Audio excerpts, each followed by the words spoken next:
Parfois, un même diagnostic peut vouloir dire tout et son contraire. C'est exactement le cas pour les tumeurs plasmocytaires chez le chien. Dans cette analyse, on va décortiquer ce sujet, de la simple petite bosse sur la peau jusqu'au cancer généralisé. L'objectif, comprendre pourquoi l'endroit où se trouve la tumeur est bien plus important que son nom. Alors, voilà le plan. On va d'abord faire connaissance avec la cellule qui est à l'origine de tout. Ensuite, on explorera ces trois visages, ces trois destins possibles, en partant du plus courant et du moins grave, la fameuse tumeur sur la peau, pour aller jusqu'à la forme la plus redoutable, qui touche la moelle osseuse. Allez, c'est parti. Avant même de parler de tumeur, il faut qu'on rencontre le personnage principal de notre histoire, le plasmocyte. C'est essentiel pour comprendre la suite. Alors, le plasmocyte, qu'est-ce que c'est au juste? Eh bien, c'est un peu un super soldat de notre système immunitaire. Imaginez une cellule tellement spécialisée qu'elle s'est transformée en une véritable usine. Une usine qui produit en masse une seule chose, des anticorps, nos armes pour combattre les infections. En temps normal, ces cellules sont bien tranquilles, logées dans la moelle osseuse ou les ganglions, prêtes à passer à l'action. Ok, mais que se passe-t-il quand cette usine, si bien huilée, se détraque et devient complètement folle?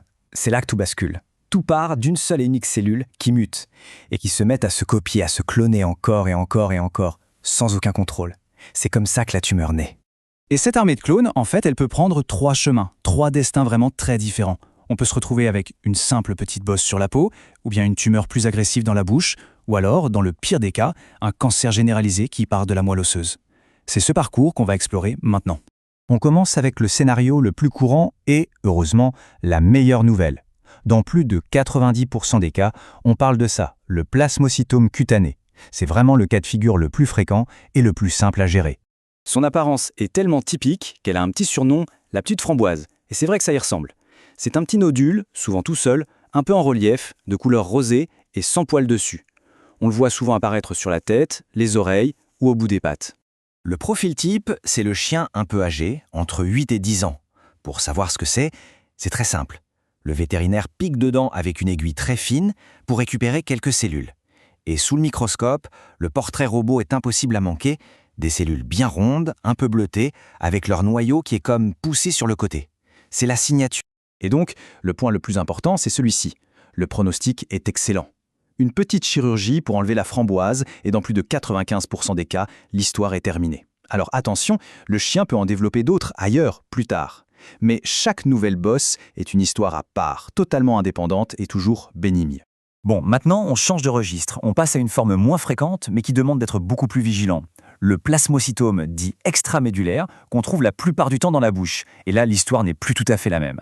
Ça se présente comme une masse sur la gencive, rose et lisse. Son comportement est radicalement différent. La bonne nouvelle, c'est qu'elle ne part presque jamais se balader ailleurs dans le corps. Non, son vrai danger, il est local. Elle est agressive là où elle pousse, et elle peut littéralement ronger et détruire l'os de la mâchoire qui se trouve juste en dessous. Et ça, bien sûr, ça change tout pour le traitement. Il doit être aussi agressif que la tumeur. On ne peut pas juste enlever la petite boule, non. Il faut enlever très large tout autour, ce qui signifie souvent retirer un morceau de la mâchoire pour être absolument certain qu'il ne reste plus une seule cellule. Parfois, on complète même avec de la radiothérapie pour nettoyer la zone. On arrive au troisième et dernier scénario, le plus grave et le plus complexe, le myélome multiple. Ici, on ne parle plus d'une tumeur à un seul endroit. Le problème est à la source.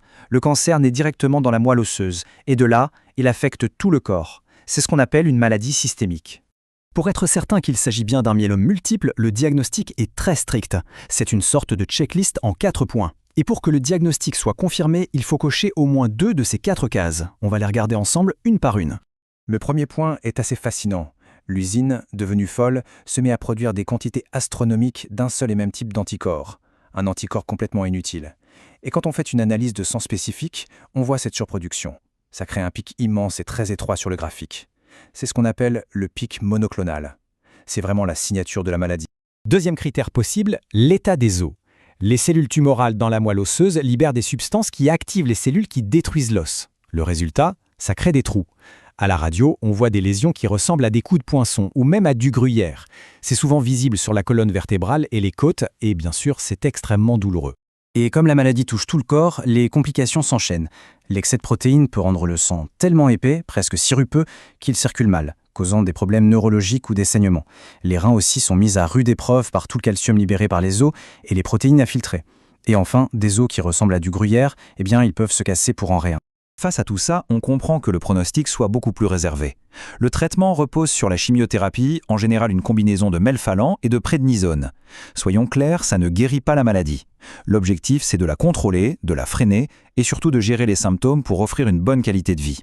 La survie médiane se situe en général entre 1 an et 1 an et demi. Bon, on a fait tout le parcours. Maintenant, si on rassemble les pièces du puzzle, on voit bien comment une seule et même cellule, le plasmocyte, peut en fait donner naissance à 3 maladies qui n'ont presque rien à voir les unes avec les autres.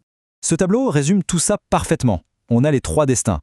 D'un côté, la version framboise sur la peau, c'est bénin, pronostic excellent. Au milieu, la version dans la bouche, c'est localement agressif, mais le pronostic est bon si on traite fort. Et à l'autre extrême, le myélo multiple, le problème est dans la moelle osseuse, c'est malin, ça touche tout le corps, et le pronostic est réservé. Donc s'il n'y a qu'une seule chose à retenir, c'est celle-là. Le nom de la cellule, plasmocyte, au fond, ce n'est pas le plus important. Ce qui compte vraiment, c'est de savoir où se trouve la tumeur et comment elle se comporte. C'est cette information-là qui va tout décider, le traitement et le pronostic. La vraie question, ce n'est pas qu'est-ce que c'est, mais plutôt où est-ce et qu'est-ce que ça fait. C'est ça toute la clé.